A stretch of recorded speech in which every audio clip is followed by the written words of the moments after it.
বিচে উঠলে আপনার আরো বেশি ভালো লাগবে, কারণ এক পাশে হচ্ছে পাহাড় আর এক পাশে হচ্ছে বিচ। এখানে কয়েকটা আছে, ওইখানে কয়েকটা আছে, এখানে একটা।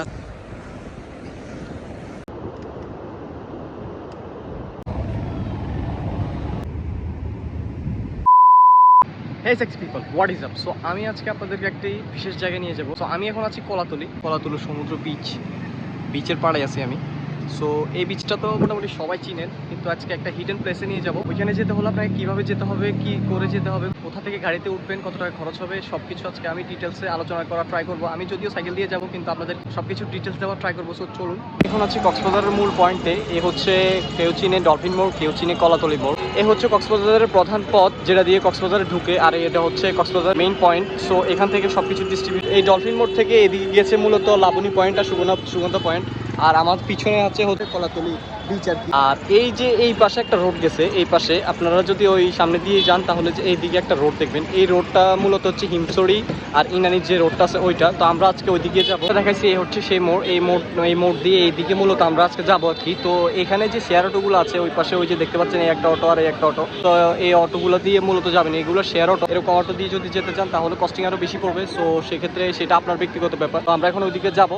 আর এই হচ্ছে কক্সবাজারের মেইন সড়ক পথ আর কি, এদিকে এখন ঢুকবো। সো চলুন, লেটস গো।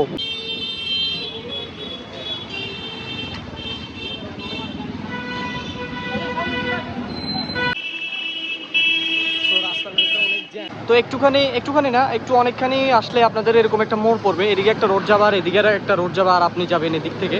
আর সামনে একটা করগাছ থাকবে, বা কক্সবাজারের বাসায় গুম গাছ থাকবে আর কি। তো আপনি যাবেন মূলত এই দিকে, আর এই দিকে হচ্ছে সমুদ্র। তো চলুন আপনাদেরকে একবারে ডিটেলসে দেখাই। এই হচ্ছে মূলত বিচ। আমি যাব মূলত এইদিকে।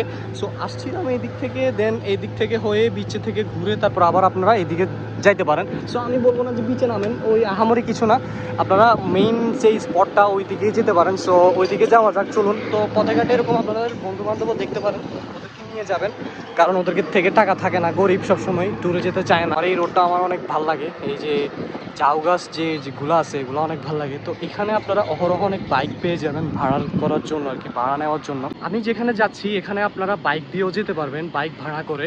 বিভিন্ন ধরনের বাইক আছে। সো বাইক নিতে কিন্তু একটু সাবধান, আর বাইক ভাড়া করে এদিকে যাবেন, মোটামুটি ভালো লাগবে। যে রোডটা আছে এটা বাইক চালানোর মতো। আমি যে মোড়টার কথা বলছি ওই পর্যন্ত রাস্তাটা একটু ভাঙাচুরা, তেমন আবার ভাঙাচুরা না, মোটামুটি আর কি। তো ওই দিক পর্যন্ত ভাঙাচুরা বা ওই দিক পর্যন্ত একটু জ্যাম থাকে। এরপরে যে রোডটাতে এখন আমি আসি, এই রোডটাতে মূলত জোস ভাই, বাইক চালানোর জন্য এটা জোস। সো আপনি বাইক দিয়েও চাইলে আসতে পারেন, সাইকেল দিয়েও চাইলে আসতে পারেন, আর গাড়ি দিয়েও চাইলে আসতে পারেন। আর আরেকটা দিয়ে আসতে পারেন, সেটা হচ্ছে লেগুনা দিয়ে আসতে পারেন। এখানে কিছু লেগুনা পাওয়া যায়, সো আপনি লেগুনা দিয়েও আসতে পারেন। আবার কিছু মিনি বাস পাওয়া যায় যেটার মধ্যে এসি থাকে আবার নন এসিও থাকে। ওইটার ভাড়া আবার আলাদা, 300 টাকা হচ্ছে এসি মেবি, আর 200 টাকা হচ্ছে নন এসি। এই রোডটাতে আপনার ঢুকলে মানে একটু অন্যরকম লাগবে, মনে হবে যে আপনি কক্সবাজারের বাইরে চলে আসছেন, কিন্তু আসলে একটু গেলেই আপনার কক্সবাজারের যে মেইন টাউনটা আছে ওইটা। সো আমি বলবো যে এখানে কক্সবাজার আসলে এখানে অবশ্যই ঘুরে যাবেন। সো দেখেন, এক পাশে হচ্ছে আপনার পাহাড়, এই যে এক পাশে আপনার পাহাড়, আরেক পাশে হচ্ছে বিভিন্ন ধরনের রিসর্ট। আর রোডটা দেখেন ভাই, রোডটা খুব ভালো লাগে।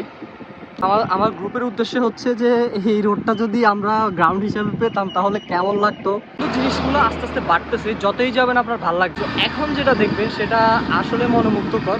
এক পাশে হচ্ছে এই যে আপনার পাহাড়, আর আরেক পাশে হচ্ছে সমুদ্র। সো সমুদ্র ঠিকভাবে এখন দেখা যাচ্ছে না, আর সামনে আরো পাবেন, সামনে একটা ব্রিজ পাবেন। ব্রিজে উঠলে আপনার আরো বেশি ভালো লাগবে, কারণ এক পাশে হচ্ছে পাহাড়, আরেক পাশে হচ্ছে বিচ।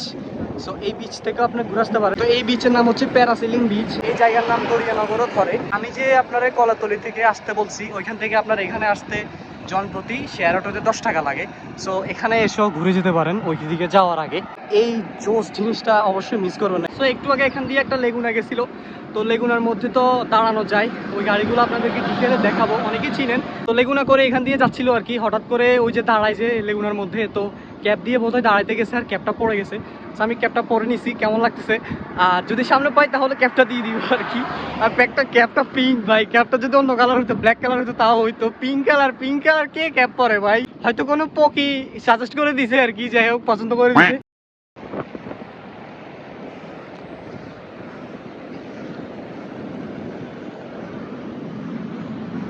এই লেগুনাগুলোর কথা বলছি আর কি আমি, এগুলা মূলত একসাথে অনেকেই যায়, তো এরকম লেগুনাত করেও আপনারা যেতে পারেন। তো এগুলা পুরা রিজার্ভ নেওয়া লাগে আর কি।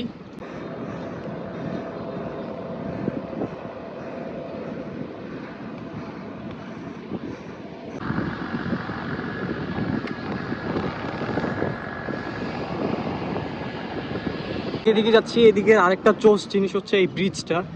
এই ব্রিজটার ভিতরে ঢুকলে ভাই জোস লাগে, এখানে ছবিও তুলতে পারবেন, মানে জোস একটা ব্রিজ, দুই পাশে হচ্ছে নদী।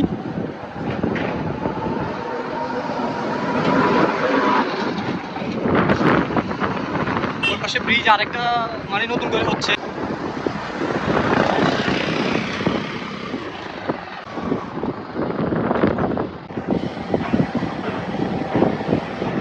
আমি চলে আসছি, এ হচ্ছে সেই জায়গা, আর এখান দিয়ে হচ্ছে আমি আসছি।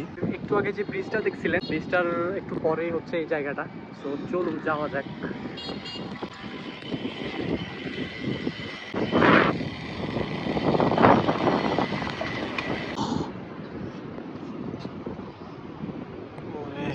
সাইকেলের অবস্থা খুবই খারাপ এখানে, মানে মাটি টাটি লাগে, ময়লা টয়লা হই, পুরো একবারে অবস্থা খুবই খারাপ।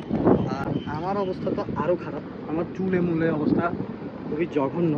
এই ক্যাবটা থাকার কারণে আরও ভালো হয়েছে, বালু টালু লাগে নাই। লং রাইডে গেলে আসলে যদি মাথা খালি থাকে, হেলমেট বা ক্যাপ কিছু না থাকে, তাহলে আসলে চুলগুলা কেমন জানি হয়ে যায়, আঠা আঠা হয়ে যায়, বালু টালু লাগে। আর এই আমি তো আসি এখন বালুর শহরে। সো মেইনলি যে কারণে আমি এই জায়গাতে আসা, কয়েকটা রিজন আছে, যেমন রোড আছে, তারপরে আপনার ব্রিজ একটা আছে, তারপরে ওইখানে কিছু নৌকা আছে, এক এক করে সব কিছু দেখাবো। সো আরেকটা জিনিস হচ্ছে এই দোলনাগুলা, এই দোলনাগুলাতে আপনি মানে শুয়ে থাকতে পারবেন, শুয়ে শুয়ে এই ভিউটা দেখতে পারবেন।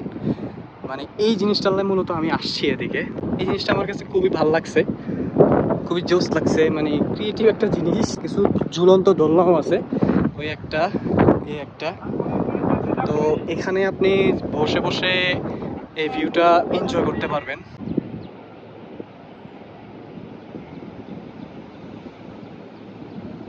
সো এখানে আপনার বন্ধুকেও দেখতে পারবেন, সাইমন গ্রুপেই।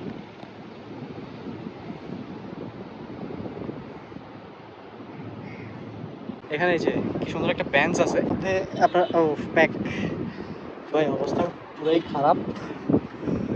আমার জুতার যে অবস্থা, আর এইদিকে চেইন থেকে কালি লাগি আমার পুরো প্যান্টটা নষ্ট হয়ে গেছে, খুবই মানে খারাপ অবস্থা। এই যে আমার জুতার অবস্থা খুবই।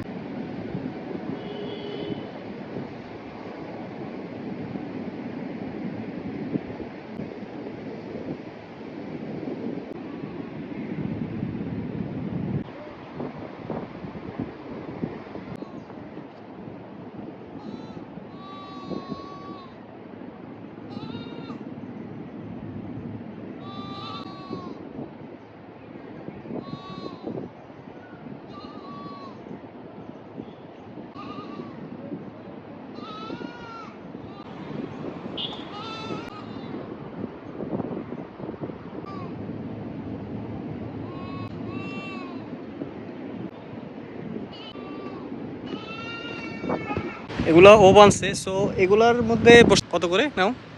30 টাকা। 30 টাকা কত ঘন্টা? যতক্ষণ বসি, যতক্ষণ বসি 30 টাকা। আচ্ছা আচ্ছা, এই মানে যে কোনো জায়গায় বসতে পারবো, আর এগুলো তার সাথে ইনক্লুড? আচ্ছা আচ্ছা। সো আপনারা যারা আসবেন এখানে যে কোনো জায়গায় বসতে পারবেন, এগুলো ইউজ করতে পারবেন, যতক্ষণ বসেন 30 টাকা দিতে হবে আর কি। ওরে আজকে দেখতেছি না যে আপনার বিকাল আর 3টা বাজে আসবে মানুষ। 3টা বাজে বেশি আছে, সকালে আসে না? সকালে পরে একটা দুইটা আসে। আচ্ছা, এখানে কি বিকেল বেলা বেশি সুন্দর লাগে মনে হয়, সানসেট দেখতে মজা। ও আচ্ছা আচ্ছা, এদিকে ডুবে, এটা হচ্ছে পশ্চিম, এটা হচ্ছে পূর্ব দিকে। আচ্ছা, তো সানসেট দেখতে পারবেন এদিকে, এটা আমি জানতাম না। তো এই জিনিসটাও উপভোগ করতে পারবেন আর কি এদিকে আসলে, এখানে বসে বসে শুয়ে শুয়ে যেভাবে ইচ্ছা। আর এখানে জাউ গাছগুলো তো অনেক সুন্দর লাগতেছে। তোমার বাসা কই? এখানে? আচ্ছা, পড়ালেখা করো নাকি? হ্যাঁ করো, কিসে পড়ো? ক্লাস 5-এ? ক্লাস 5 থেকে ইনকাম হচ্ছে, যাক ভালো। তো ওই নৌকাগুলোর কথা আমি বলছি আর কি, তো ওইদিকে যাওয়া যাক চলো। অনেক রোদ এখানে, মানে গরম লাগতেছে অনেক বেশি। তবে বাতাসও আছে, কিন্তু বাতাসের সাথে সব বালু মানে মুখের ভিতরে ঢুকে যায় বা চুলে মুখে লাগে, অবস্থা খারাপ। এই আর কি নৌকাগুলা, এই নৌকাগুলোর কথা বলছি আমি। সো আগে সাইকেলটা রাখি। এই নৌকাগুলোর পাশে দাঁড়াই ছবি টবি তুলতে পারবেন। ওইখানে কয়েকটা আছে, ওইখানে কয়েকটা আছে, এখানে একটা আছে। এখানে ছবি তুললে ভাই জোশ আসে। ওইদিকে মানুষও আছে, ওইখানে মানুষও আছে অনেকগুলা। সো যে গিয়ে ঘুরে আসতে পারেন। সেই সকালবেলা বের হয়েছি 8, 8:30টার পরে। চলুন ওইদিকে যাওয়া যাক, দোলনার ওইদিকে যাওয়া যাক, পানি টানি কিছু খেতে পারি কিনা। সো ওইদিকে যাওয়া যাক, চলুন।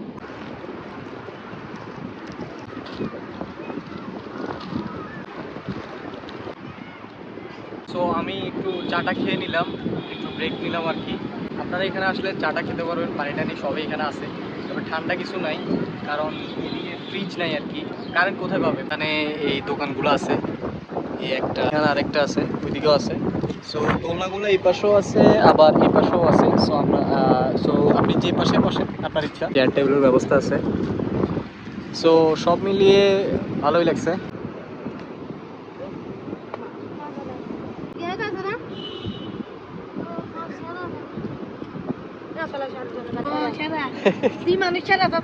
তো 12:30 বেজে গেছে, আমার আবার বাসায় যাইতে যাইতে সময়ও লাগবে অনেকটুকু পর, প্রায় 18 কিলোমিটার। আমার রোদও উঠে গেছে, গরমও লাগতে পারে। তো সব কিছু মিলে আমার মনে হয় রওনা দেওয়া উচিত। সো আমি এখন ব্যাক করব। এখানে যদি আপনি আসেন, তাহলে যদি সিএনজি করে আসেন তাহলে পার পার্সন 80 থেকে 90 টাকার ভিতরে আসতে পারবেন। আর যদি টমটম, ওই যে অটো যেগুলো আছে টমটম, ওইগুলোতে যদি আসেন তাহলে এই একই 80 থেকে 100 টাকার ভিতরে আসতে পারবেন। সো যদি অটো রিজার্ভ নেন বা সিএনজি রিজার্ভ নেন, 5-6 জন বন্ধু বা 3-4 জন বন্ধু বান্ধব নিলে, তাহলে আই থিঙ্ক বেটার অপশন হতে পারে আপনাদের। সো ওইটাই করতে পারেন। এই আর কি অবস্থা। তো আমি এখন ব্যাক করবো। সো ভাই, ওকে, তো যাইতে যাইতে কথা হবে। এই একটা রিসর্ট, এই আরেকটা রিসর্ট। এখানে কিছু কিছু রিসর্ট আছে খুব সুন্দর, মানে খুব ঠান্ডা পরিবেশের মধ্যে। এই যে দেখতে পাচ্ছেন, মানে তারা জিনিসগুলো এমন ভাবে ডেকোরেট করছে, খুব সুন্দরভাবে ডেকোরেট করছে, খুব ভালো লাগে। সো আমি রওনা হয়ে গেছি, আর আপনাদেরকে বলছিলাম যে আপনাদেরকে কিছু রিসর্ট দেখাবো। সো ওইগুলো দেখতে থাকে, আর আপনারা যদি চান ওইগুলো আমি ভিজিট করব, ওইগুলোর কি কেমন ভাড়া, তারপরে কি কেমন ফ্যাসিলিটি, সব কিছু নিয়ে আলোচনা করব। এই যে আমার সামনে একটা, এই আরেকটা রিসর্ট যাওয়ার সময় দেখছিলাম, অনেক সুন্দর একটা রিসর্ট। এখানে ছোট ছোট খোপ আছে, আপনি এখানে মানে তাঁবু টাঙায় থাকতে পারবেন আর কি। এই যে তাঁবু দেখতে পাচ্ছেন, তো এগুলা খুব ভালো লাগছে। এই যে ছোট ছোট কটেজ, এগুলা খুবই জোস লাগতেছে আমার কাছে।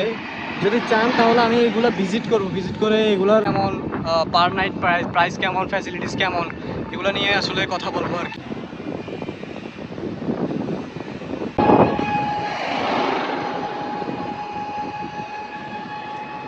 সো আজকে এই পর্যন্তই, দেখা হবে নেক্সট কোনো ভিডিওতে, নেক্সট কোনো ব্লগে। তো have fun, piece guys, out.